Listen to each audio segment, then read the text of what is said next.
What may be the final battle of Saigon has begun.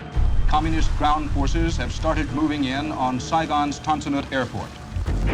Rockets exploded all over the base, touching off 3 major fires. The air base was under continuous artillery fire. I felt the rounds.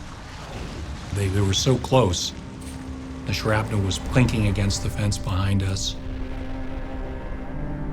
It was abundantly clear that it was a whole new ball game.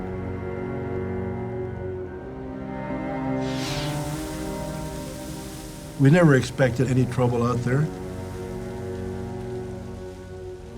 And then, of course, fear a little bit set in because now we knew that it really meant business, you know. Were they going to continue shelling Tan Son Nhut? They're giving us a warning, you know. Get out. As the sun came up, General Smith, who was our defense attaché out at Tan Son Nhut, contacted the ambassador and said, the plan to use the fixed wing to get a few thousand people out today isn't going to work. And we need to consider that this is it. Option 4, a heavy lift helicopter evacuation. And Ambassador Martin wouldn't hear of it. He said, I want to come out there. I want to see it.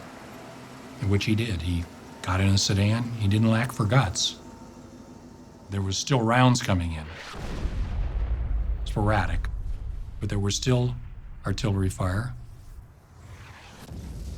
And he could see that the main runway was full of craters from North Vietnamese artillery. And it was understood that General Smith was not being premature with the recommendation for option 4. Ambassador Martin's concern very clearly, up to now, was that once we start an official evacuation, it's pretty obvious that the game is over. You got to remember, this is an ambassador who had lost his only son in combat in Vietnam. One becomes pretty invested in that country. He had been holding out hope that some kind of third-party solution could be worked out so that South Vietnam could continue with some form of independence or autonomy. And he was being encouraged to think that this might be possible. But the morning of the 29th, he came to accept the fact that that wasn't going to happen.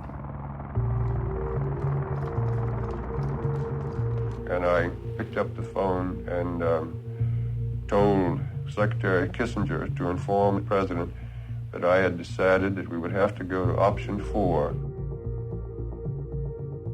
When I tell President Ford the airport is being shelled, and I'd say it's now time to pull the plug, he keeps coming back time and again. You really think we have to do it? That's how heartbreaking it was for him. He finally, reluctantly, gave the go-ahead for the final evacuation.